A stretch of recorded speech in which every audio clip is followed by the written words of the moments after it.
Bonjour à tous. Dans cette vidéo, nous allons réaliser une analyse de la présence réelle de Jésus dans l'Eucharistie à travers l'étude de la Bible et de la tradition chrétienne. Alors, cette vidéo s'adresse principalement à tous les chrétiens qui nient la présence réelle de Jésus dans l'Eucharistie, donc principalement aux protestants. Alors, on va procéder en trois temps. Premièrement, on va rappeler un petit peu la doctrine de l'Église sur la présence réelle, en se fondant sur le magistère. Deuxièmement, on verra ce qu'enseigne la Bible à ce sujet. Et enfin, on verra ce qu'enseigne la tradition chrétienne et ce qu'ont cru les premiers chrétiens à propos de la présence réelle de Jésus dans l'Eucharistie. Alors, déjà un petit rappel sur la doctrine de la présence réelle. Alors, la doctrine catholique enseigne très exactement ceci.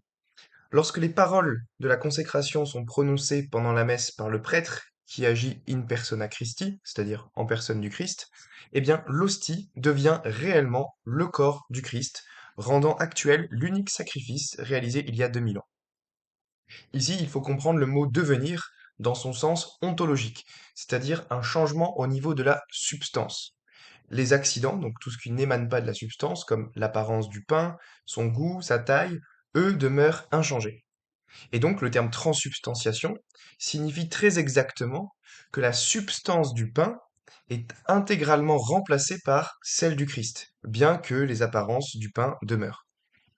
Et donc, le magistère enseigne ce dogme. L'Église catholique enseigne cette doctrine. Donc, par exemple, on pourrait citer ici le Concile de Trente, qui, dans sa 13e session, nous dit la chose suivante. Le Saint Concile enseigne et professe ouvertement et sans détour que dans le vénérable sacrement de la Sainte Eucharistie, après la consécration du pain et du vin, notre Seigneur Jésus-Christ, vrai Dieu et vrai homme, est vraiment, réellement et substantiellement contenu dans l'apparence de ces réalités sensibles. Il y a un canon d'anathème qui correspond à cette doctrine. Donc, si quelqu'un dit que dans les très saints sacrements de l'Eucharistie ne sont pas contenus vraiment, réellement et substantiellement le corps et le sang, en même temps que l'âme et la divinité de notre Seigneur Jésus-Christ, etc., qu'il soit anathème. Alors, on pourrait faire une objection tout de suite, c'est de dire, bah, l'Eucharistie, en fait, c'est du cannibalisme, c'est manger Jésus. Et c'est une objection qui revient souvent chez nos contemporains. J'avais même mon professeur de philosophie en terminale qui avait sorti cette objection en classe, que l'Eucharistie, c'était une forme de cannibalisme. Donc, qu'est-ce qu'on peut répondre ici, nous catholiques? Eh bien, on peut répondre que tout simplement c'est faux, parce que le cannibalisme consiste à manger de la chair humaine afin d'en extraire les nutriments et de les digérer. En revanche, communier au corps du Christ ne consiste pas à manger sa chair pour en extraire les nutriments et les digérer. Ce serait du cannibalisme si la communion consistait à manger à la fois la substance du Christ et les apparences physiques du corps du Christ, ce qui n'est pas le cas ici, parce que voilà, lorsque le pain et le vin cessent d'exister, la substance du Christ cesse d'exister également, et en tout cas on ne mange pas les apparences physiques du corps du Christ. Et donc la communion eucharistique n'est pas du cannibalisme, mais cette communion consiste à s'unir mystérieusement à la substance du Christ pour ne faire plus qu'un avec lui spirituellement et qu'il vienne combler tout notre être. C'est ça le but de la communion, c'est pas du tout du cannibalisme. Alors pourquoi est-ce qu'on croit à cette doctrine, nous catholiques? Eh bien, parce que Jésus l'a enseigné. C'est un peu la réponse simple. Pourquoi est-ce qu'on croit à telle ou telle doctrine chrétienne? Ben, en général, la réponse c'est parce que Jésus l'a enseigné. Et c'est une raison tout à fait valable, hein, pour un chrétien parce qu'on croit que Jésus est Dieu et donc qu'il prêche la vérité. Donc on pourrait résumer l'argument central de la manière suivante. Prémisse 1, Jésus a enseigné sa présence réelle dans le pain et le vin consacrés. Prémisse 2, or Jésus est Dieu. 3, Dieu ne peut pas mentir ou enseigner l'erreur. Et donc, 4, en conclusion, il s'ensuit que Jésus est réellement présent dans le pain et le vin consacrés. Donc évidemment, cet argument est suspendu à la vérité de la prémisse 2. Si vous n'êtes pas convaincu que Jésus est Dieu, ou si vous n'êtes pas convaincu de la réalité de ses enseignements, de la vérité de ses enseignements, bah, cet argument ne sera pas convaincant pour vous. Mais là, on s'adresse à des chrétiens, notamment des protestants, qui eux sont convaincus que Jésus enseigne la vérité, parce qu'il est Dieu. Et donc, pour que cet argument soit valide, il faut montrer la prémisse 1, à savoir que Jésus a bel et bien enseigné sa présence réelle dans le pain et le vin consacrés. Alors, il y a 4 textes d'institution de la Sainte Seine dans la Bible. Vous en avez un chez Matthieu, un chez Marc, un chez Luc, et enfin vous en avez un aussi chez Saint Paul. Saint Paul qui a côtoyé Luc pendant son ministère. Et donc, à chaque fois, quand on reprend ces textes, eh ben, on voit qu'ils sont très très similaires. Ils diffèrent légèrement sur certains détails, mais à chaque fois, dans ces quatre textes, vous retrouvez eh bien ceci est mon corps, Jésus qui dit, ceci est mon corps livré pour vous, ceci est mon sang, le sang de l'alliance qui est répandu pour la rémission des péchés. Voilà, donc à chaque fois, dans les quatre textes, vous avez l'expression ceci est mon corps qui apparaît, et ceci est mon sang, le sang de l'alliance versé pour la multitude ou pour pardonner les péchés, etc. Donc voilà, c'est vraiment des textes indépendants. Donc historiquement, c'est historiquement certain que Jésus a prononcé ces paroles, ceci est mon corps, ceci est mon sang. Mais alors, à mon avis, le passage le plus fort pour montrer la vérité de la présence réelle, c'est le discours sur le pain de vie. Et ça, j'invite tous les auditeurs à lire, si ce n'est pas déjà fait, Jean chapitre 6, versets 48 à 58.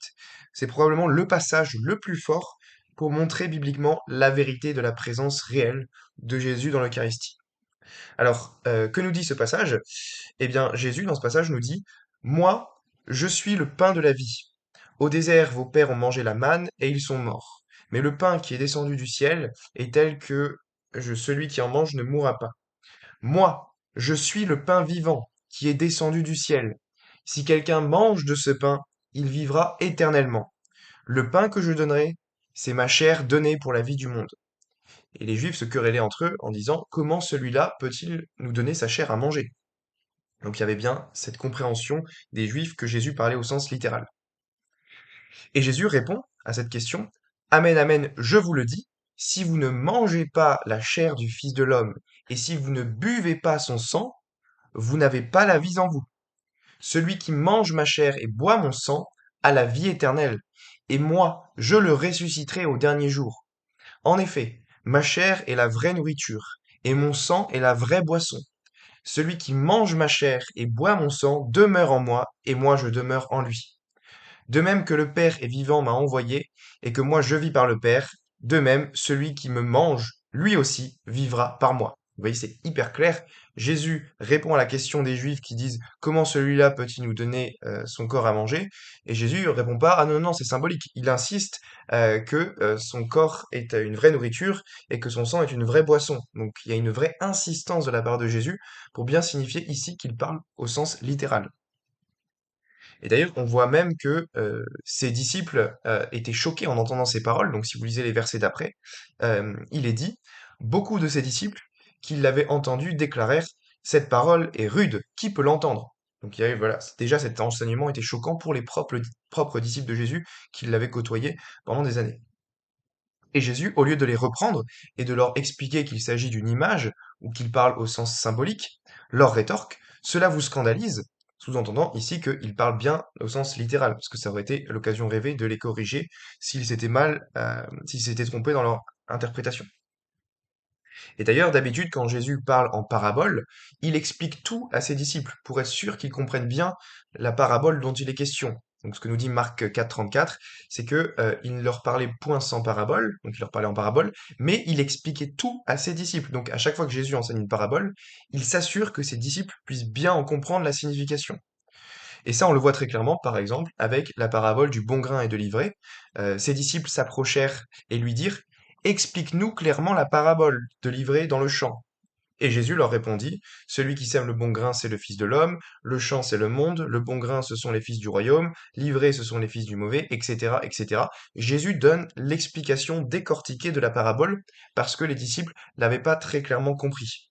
Et donc, bah, dans le discours sur le pain de vie, si les disciples avaient mal compris, eh bien Jésus leur aurait donné une explication semblable à celle-ci. Et d'ailleurs, quand ce n'est pas Jésus qui clarifie les symboles qui prêtent à confusion, ce sont les évangélistes eux-mêmes qui s'en chargent. Donc par exemple, quand Jésus dit dans l'évangile de Jean, détruisez ce temple et en 3 jours je le relèverai, eh bien les Juifs répondirent, il a fallu attendre 46 ans pour bâtir ce temple et toi en 3 jours tu le relèveras. Et là, l'évangéliste rajoute la précision très importante, mais il parlait du temple de son corps. Donc voilà, quand c'est pas Jésus qui clarifie la parabole ou la symbolique, c'est l'évangéliste qui donne cette clarification. Et pour le discours sur le pain de vie de Jésus, il n'y a pas de clarification parce que Jésus parle bel et bien au sens littéral. Voilà, Jésus refuse de corriger l'interprétation des disciples qui sont choqués suite à cette déclaration. Et du coup, il ne retient pas aussi les disciples qui décident de le quitter à cause de ces paroles. Donc si vous lisez Jean 6, 66 et 67, il est dit que voilà, dès que Jésus a prêché sur le pain de vie, a dit «Je suis le pain vivant, mangez ma chair, buvez mon sang», eh bien dès ce moment, plusieurs de ses disciples se retirèrent et ils n'allaient plus avec lui. Jésus dit donc aux 12, «Et vous, ne voulez-vous pas vous en aller aussi?» Donc voilà, Jésus ne les corrige pas et si Jésus n'avait pas voulu parler au sens littéral, cela aurait été le moment rêvé pour clarifier son enseignement et cela aurait empêché les apôtres de le quitter sur un tel malentendu. On imagine bien Jésus dire: «Attendez, vous m'avez mal compris, je n'ai fait que parler symboliquement». Mais il ne fait rien de tel et il laisse tous ceux qui ne peuvent pas accepter cet enseignement partir. Et donc la conclusion la plus cohérente, c'est que Jésus a bel et bien enseigné sa présence réelle dans le pain et le vin consacrés. Et d'ailleurs, saint Paul enseigne lui aussi la présence réelle. Donc dès le début des années 50, Paul utilise un langage sans équivoque pour décrire l'Eucharistie dans sa lettre aux Corinthiens.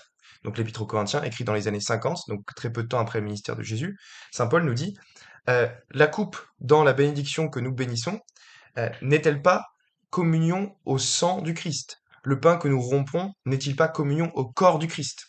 Ouais, c'est assez clair ici. Et ce qui est encore plus clair, c'est que Paul parle de culpabilité envers le corps du Christ pour ceux qui le reçoivent indignement. C'est ce qui est dit dans 1 Corinthiens 11, 27. Saint Paul nous dit, c'est pourquoi celui qui mangera le pain ou boira la coupe du Seigneur indignement sera coupable envers le corps et le sang du Seigneur. Or, d'après l'Ancien Testament, être coupable du sang de quelqu'un signifie être coupable d'un meurtre. Donc si l'Eucharistie n'était qu'un morceau de pain en mémoire du Christ, comment est-ce que on pourrait le recevoir indignement ou alors être déclaré coupable d'avoir tué le Seigneur? Ça n'aurait pas de sens. Et donc, sans la présence réelle, les paroles de saint Paul n'ont aucun sens et nous ne pouvons pas être coupables du meurtre de quelqu'un si nous ne faisons que violer la présence symbolique de quelqu'un.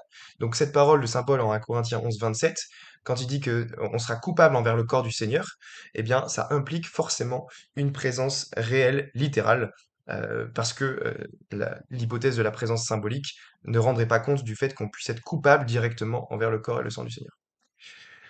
Alors, une question se pose, c'est est-ce que l'Église a toujours enseigné cette doctrine de la présence réelle?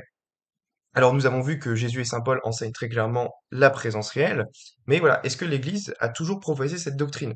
Certains disent que c'est une invention tardive. Bien non, pas du tout. Même si le mot technique de transubstantiation n'apparaît que plus tard, donc au XIe siècle, eh bien, l'Église croyait précisément à la présence réelle du Christ dans l'Eucharistie dès les premiers siècles. Et nous allons le prouver ici. Donc on peut commencer par un premier texte qui est très ancien, qui s'appelle le livre de la Didaché. Et donc le livre de la Didaché a été écrit très tôt, entre les années 50 et 70. Alors pourquoi cette date? Bah parce que le livre parle des apôtres comme étant encore vivants et en pleine forme. Donc il suffit de lire le chapitre 11 de la Didaché qui parle de l'accueil des apôtres chez soi. Et donc qu'est-ce qu'il faut faire quand l'apôtre arrive chez nous et quand il repart. Et donc ça présuppose que les apôtres étaient encore vivants et qu'ils étaient dynamiques. Et donc que ça présuppose une datation primitive. Mais alors que nous dit ce livre sur l'Eucharistie? Eh bien déjà, on peut remarquer que le mot Eucharistie est déjà utilisé au chapitre 9 de la Didaché et que cette Eucharistie est présentée comme un sacrifice, en s'appuyant sur la prophétie de Malachie 1, versets 10 à 11, qui est un sacrifice dans l'Ancien Testament qu'on offre à Dieu. Eh bien, les premiers chrétiens ont réutilisé cette prophétie de Malachie pour l'appliquer à l'Eucharistie. Et alors, le passage le plus important dans la Didaché qui parle de l'Eucharistie, c'est le chapitre 14. Et donc là, on reconnaît déjà les éléments principaux de la messe. La Didaché nous dit la chose suivante. Réunissez-vous le jour dominical du Seigneur, rompez le pain et rendez grâce après avoir d'abord confessé vos péchés, afin que votre sacrifice soit pur. Donc là, très clairement, c'est une allusion aux premières messes, parce qu'on parlait déjà du jour dominical du Seigneur, donc le jour du dimanche. Rompez le pain et rendez grâce, donc c'est ce qu'on fait à la messe. Après avoir d'abord confessé vos péchés, donc ça c'est la confession, le sacrement de la confession. Donc aujourd'hui c'est encore le cas, on peut pas communier si on ne s'est pas confessé de ses péchés graves. Et il est marqué afin que votre sacrifice soit pur. Donc on a bien cette idée de l'Eucharistie comme étant un sacrifice. Et ça c'est quelque chose qui est rejeté par le protestantisme. Ensuite, on a saint Ignace d'Antioche, qui était du coup l'évêque d'Antioche et qui connaissait personnellement bien les apôtres. Et donc, il était bien placé pour savoir ce que les apôtres enseignaient sur la présence réelle. Et donc, lui, il a écrit plusieurs lettres, notamment au début du deuxième siècle, donc en l'an 107 notamment. Et donc, dans sa lettre aux Éphésiens, il affirme que l'Eucharistie est un remède d'immortalité, un antidote pour ne pas mourir, mais pour vivre en Jésus-Christ pour toujours. Il affirme aussi dans sa lettre aux Romains: je ne me plais plus à une nourriture de corruption, ni au plaisir de cette vie. C'est le pain de Dieu que je veux, qui est la chair de Jésus-Christ. Et pour boisson, je veux son sang, qui est l'amour incorruptible. On a aussi saint Ignace qui affirme dans sa lettre aux Philadelphiens: ayez donc soin de ne participer qu'à une seule Eucharistie, car il n'y a qu'une seule chair de notre Seigneur Jésus-Christ et un seul calice pour nous unir en son sang, un seul autel, un seul évêque avec le presbytérium et les diacres. Donc là, on a déjà le clergé qui est mentionné, on a déjà l'Eucharistie qui est mentionnée comme la chair de notre Seigneur Jésus-Christ. Voilà, déjà un langage très très réaliste chez saint Ignace qui est écrit au début du deuxième siècle. Et dans sa lettre aux Smyrniotes, il parle des Docètes, donc ceux qui refusent l'incarnation de Jésus, et il affirme que les Docètes s'abstiennent de l'Eucharistie et de la prière parce qu'ils ne confessent pas que l'Eucharistie est la chair de notre Sauveur Jésus-Christ. Donc voilà, c'est hyper clair. Saint Ignace enseigne très clairement la présence réelle de Jésus dans l'Eucharistie. Ensuite vient saint Justin martyr, qui est un des premiers pères apostoliques, qui vient un peu après saint Ignace, et qui a écrit plusieurs textes, plusieurs documents, notamment sa première apologie, qu'il a écrite vers 150. Et donc dans cette apologie, il parle de l'Eucharistie, et il nous dit, nous appelons cet aliment Eucharistie, et personne ne peut y prendre part s'il ne croit à la vérité de notre doctrine, s'il n'a reçu l'ablution pour la rémission des péchés, et sa régénération, et s'il ne vit selon les enseignements du Christ. Donc là, on a bien, au début du texte, Saint Justin qui nous dit que pour recevoir l'Eucharistie, il faut avoir reçu l'ablution pour enfin, confesser ses péchés, et puis que personne ne peut y prendre part s'il ne professe pas la doctrine de la présence réelle. C'est exactement la doctrine catholique d'aujourd'hui. Ensuite, il poursuit en nous disant: car nous ne prenons pas cet aliment comme un pain ordinaire et une boisson commune, mais de même que par la parole de Dieu, Jésus-Christ notre Sauveur, ayant été fait chair, a pris sang et chair pour notre salut, de même aussi cet aliment, qui par assimilation doit nourrir nos chairs et nos sangs, est devenu par la vertu de l'action de la grâce, contenant les paroles de Jésus-Christ lui-même, le propre sang et la propre chair de Jésus incarné. Telle est notre foi. Donc voilà, c'est très clair. Saint Justin enseigne que le pain et le vin sont devenus le propre sang et la propre chair de Jésus incarné. Donc un langage très très réaliste et explicite sur la présence réelle chez Saint Justin Martyr. On pourrait aussi citer son texte dans son dialogue avec Tryphon, Tryphon qui est un juif avec qui il débattait. Et donc dans son dialogue avec Tryphon, Saint Justin est aussi très explicite, il nous dit: le sacrifice offert partout en son nom est celui que Jésus-Christ a institué et prescrit d'offrir. Je veux dire le sacrifice eucharistique du pain et du vin que les chrétiens offrent en tout lieu. Donc voilà, langage très explicite chez Saint Justin.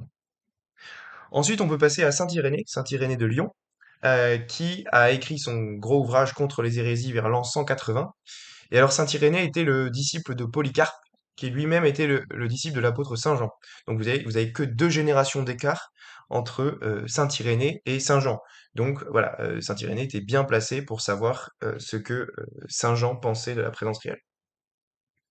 Et alors, dans son livre contre les hérésies, saint Irénée enseigne très clairement la présence réelle. Il nous dit: si donc la coupe qui a été mélangée et le pain qui a été confectionné reçoivent la parole de Dieu et deviennent l'Eucharistie, c'est-à-dire le sang et le corps du Christ, et si par ceci se fortifie et s'affermit la substance de notre chair, comment ces gens peuvent-ils prétendre que la chair est incapable de recevoir le don de Dieu consistant dans la vie éternelle, alors qu'elle est nourrie du sang et du corps du Christ? Voilà, donc langage assez clair. Ensuite, on peut passer à Tertullien. Tertullien, qui est aussi un des premiers pères de l'Église, en tout cas un des grands théologiens, qui nous dit dans son traité de la résurrection de la chair, au chapitre 8, que la chair du chrétien se nourrit du corps et du sang de Jésus-Christ pour que l'âme s'engraisse de la substance de son Dieu. Vous voyez? On parle déjà de la substance de Dieu, donc on a bien compris que, les apparences du pain demeurent inchangées, mais que, le changement qui a lieu, il est substantiel. Donc ici, on retrouve, on va dire, les prémices de la doctrine de la, transsubstantiation chez Tertullien. Vient ensuite Origène, Origène qui nous dit autrefois la manne était une nourriture en énigme, maintenant la chair du Verbe de Dieu est la vraie nourriture. En réalité, comme le prouve sa parole, ma chair est vraiment une nourriture et mon sang est vraiment un breuvage. Vient alors Saint Hilaire de Poitiers, un autre père de l'Église, qui lui nous dit que si le Verbe s'est vraiment fait chair, et si c'est vraiment le Verbe fait chair que nous prenons en aliment dans le sacrement qu'il a institué, comment ferions-nous difficulté de croire qu'il demeure en nous quant à sa nature même, lui qui, en se faisant homme, s'est uni indissolublement à notre nature même corporelle, et a uni sa nature corporelle à sa nature divine dans le sacrement où il nous donne sa chair à manger. Vous voyez, on parle déjà de l'Eucharistie comme un sacrement où Jésus nous donne sa chair à manger. On a aussi saint Athanase, grand-père de l'Église qui a lutté contre l'arianisme et qui a été un grand défenseur de l'orthodoxie doctrinale dans les premiers siècles, qui nous dit, dans son serment aux nouveaux baptisés, tant que les prières et les invocations ne sont pas commencées, il n'y a que du pain et du vin. Mais quand elles ont été prononcées, les grandes et prodigieuses prières, alors le pain devient corps et le vin devient sang de notre Seigneur Jésus-Christ. Donc là, on a une explication, voilà, très claire et explicite de ce qui se passe pendant la consécration de la messe. Avant la consécration, il y a que du pain et du vin, et après la consécration, il y a bien le corps qui devient, enfin le pain qui devient le corps du Christ et le vin qui devient le sang du Christ. Donc là, on a un enseignement explicite à ce sujet chez saint Athanase. On passe ensuite à saint Ambroise de Milan. Saint Ambroise de Milan qui enseigne que le Seigneur Jésus lui-même le proclame, ceci est mon corps. Avant la bénédiction par les paroles célestes, on l'appelle d'un autre nom. Après la consécration, c'est le corps du Christ qui est désigné. Lui-même dit que c'est son sang. Avant la consécration, on l'appelle autrement. Après la consécration, on l'appelle le sang. Donc ça rejoint très exactement ce que disait la citation précédente, et ça montre bien qu'il y a un consensus dans l'Église primitive sur ce qui est enseigné sur la consécration eucharistique. Saint Cyril de Jérusalem, aussi un autre père de l'Église du IVe siècle, qui nous dit qui nous dit que le pain et le vin de l'Eucharistie, avant la vocation de la sainte et adorable Trinité, n'étaient que du pain et du vin, tandis qu'après l'invocation, le pain devient le corps du Christ et le vin devient le sang du Christ. Très explicite lui aussi. Et dans ses catéchèses, il affirme aussi, le Christ lui-même ayant donc déclaré et dit du pain, ceci est mon corps, qui désormais osera hésiter? Et quand lui-même a déclaré et dit, ceci est mon sang, qui osera douter que ce soit son sang? Donc, avec une entière conviction, participons au corps et au sang du Christ. Car sous la figure du pain, on te donne son corps, et sous la figure du vin, on te donne son sang, afin qu'ayant reçu le corps et le sang du Christ, tu deviennes corporel et consanguin. Ainsi, nous sommes devenus Christophores, le Christ, le corps du Christ et son sang se distribuant dans nos membres. Hyper clair lui aussi. Vient alors Saint Augustin probablement un des plus grands pères de l'Église, qui nous dit dans son sermon 227, ce pain est le corps du Christ, ce calice, ou plutôt ce que contient ce calice, une fois sanctifié aussi par la parole de Dieu, est le sang du Christ. Donc voilà, Saint Augustin enseigne très clairement, lui aussi, la présence réelle de Jésus dans l'Eucharistie. Et voilà, et il nous dit que ce sacrifice, que l'Eucharistie sert à la rémission des péchés.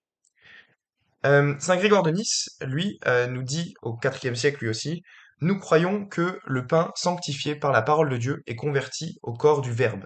Cette conversion au corps du Verbe se fait en un moment, comme le Verbe l'a dit lui-même. Ceci est mon corps. Par la vertu de bénédiction, le Verbe transélémente en son corps la nature des éléments. Donc vous voyez, il n'y a pas encore le terme de transsubstantiation, mais on s'en rapproche très clairement. Le terme transélémente signifie substantiellement la même chose. Donc voilà, on voit bien que la doctrine de la transsubstantiation n'est pas du tout une invention tardive de l'Église catholique romaine. Et enfin, saint Jean Chrysostome nous dit: «Considérez quel honneur vous est fait, à quelle table vous êtes admis. Celui que les anges n'envisagent qu'en tremblant, qu'ils n'osent contempler en face à cause des éclairs qui s'échappent de ses regards, c'est celui-là même dont nous sommes invités à nous nourrir, à la substance duquel nous mêlons la nôtre, au point de devenir un même corps et une même chair avec lui.» Donc vous voyez encore un texte très clair chez les pères de l'Église qui nous disent que notre substance devient unie à celle du Christ. Unissons donc sa chair à la nôtre dans ce festin sacré pour devenir un même corps avec lui. C'est pour cela qu'il s'unit à nous en substance, qu'il nous rend participants de son corps pour n'être qu'un avec lui, comme un corps uni à son chef. Langage très très explicite de saint Jean Chrysostome en faveur de la présence réelle. Et enfin, dernier père de l'Église qu'on va citer ici, Théodore de Maupuest, qui écrit au IVe siècle lui aussi. Quand le Christ tendit le pain, il n'a pas dit «Ceci est le symbole de mon corps», mais «Ceci est mon corps». De même, lorsqu'il donna la coupe de son sang, il n'a pas dit «Ceci est le symbole de mon sang», mais «Ceci est mon sang», car il voulait que nous regardions les éléments eucharistiques après la réception de la grâce et la venue du Saint-Esprit, non pas en fonction de leur état naturel, mais pour les recevoir comme ils sont, le corps et le sang de notre Seigneur. Donc voilà, on ne peut pas faire plus clair, c'est très très clair, les pères de l'Église ont enseigné très clairement la présence réelle de Jésus dans l'Eucharistie. Donc il y aurait encore beaucoup d'autres pères à citer pour attester la vérité de cette doctrine, mais voilà, ici on s'est contenté de citer les textes des premiers chrétiens et donc des premiers pères de l'Église du 1er siècle au 4e siècle, allant du livre de la Didaché au père Théodore de Maupuest. Ajoutons aussi que en 431, il y a eu un schisme de l'Église nestorienne qui néanmoins professait aussi la présence réelle. Donc ça montre bien que l'ensemble des premiers chrétiens y croyaient, parce que même ceux qui sont devenus schismatiques à partir du 5e siècle, eux aussi gardaient cette doctrine parfaitement intacte. Et il en est de même pour le schisme de 451 avec l'Église monophysite qui professait néanmoins la doctrine de la présence réelle. Et enfin, en 1054, il y a eu le schisme avec l'Église orthodoxe qui professe elle aussi la présence réelle de Jésus dans l'Eucharistie. Donc voilà, c'est quelque chose qui était cru vraiment par tous les chrétiens, et même les schismatiques ne remettaient pas en question cette doctrine.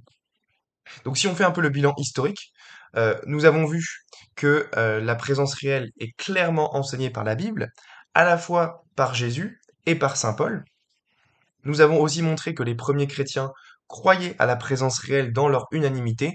Aucun père de l'Église n'a rejeté la doctrine de la présence réelle, et cette position n'a pas été contestée avant la Réforme, hormis peut-être pour deux petites exceptions, comme Ratram au IXe siècle et Béranger de Tours au XIe siècle. Mais il faut ajouter ici que Béranger de Tours s'est repenti après et il s'est rétracté en faisant une profession de foi qui affirmait très clairement la transsubstantiation, et c'est ce qui a permis qu'il se réconcilie avec l'Église catholique avant sa mort. Mais voilà, tout ça, c'est des exceptions tout à fait mineures. Cette position sur la vérité de la présence réelle n'a été contestée par pratiquement personne, aucun chrétien dans le monde avant la Réforme. D'ailleurs, même Luther croyait aussi à la présence réelle. Ça, c'est quelque chose qui est peu connu, mais Luther croyait à la doctrine de la consubstantiation, c'est-à-dire l'idée que les substances du pain et du vin coexistent simultanément dans l'hostie. La transsubstantiation, c'est de dire que la substance du pain est intégralement remplacée par la substance du Christ, et la consubstantiation dit que les deux substances coexistent simultanément. Mais dans les deux cas, Luther croyait à la présence réelle et substantielle de Jésus dans l'Eucharistie. Et ce fut Calvin qui réduisit la Sainte Seine, à une présence spirituelle. Et les disciples de Zwingli, un autre réformateur, allèrent encore plus loin, affirmant que la communion, l'Eucharistie, n'était qu'un simple symbole de commémoration. Mais vous voyez, il n'y a aucune crédibilité historique à tout ça. Donc, en conclusion, on peut dire que la position protestante n'est pas du tout crédible historiquement. Imagine-t-on vraiment que l'intégralité de l'Église du Christ et que presque tous les chrétiens dans le monde se soient trompés pendant plus de 1500 ans, avant que la lumière de la vérité n'illumine enfin l'intelligence de Calvin et de Zwingli pour interpréter la Bible adéquatement? Est-il vraiment crédible de prétendre que le Christ aurait laissé son Église, colonne de la vérité, dans une telle erreur idolâtre pendant 15 siècles sans intervenir? Voilà, qui est-ce qu'il faut le croire? Est-ce qu'il faut croire les premiers chrétiens qui ont tous cru unanimement à la présence réelle? ou alors des hommes arrivant 1500 ans après, se disant capables de trouver enfin la bonne interprétation de l'écriture? Eh bien, je laisserai les auditeurs juges de ce point, mais pour moi en tout cas, c'est assez clair. Donc voilà, comme disait le cardinal John Henry Newman, To be deep in history is to cease to be Protestants. Autrement dit, étudiez un petit peu l'histoire du christianisme et vous cesserez d'être protestant. Voilà, merci de votre écoute et abonnez-vous pour ne pas manquer la prochaine présentation.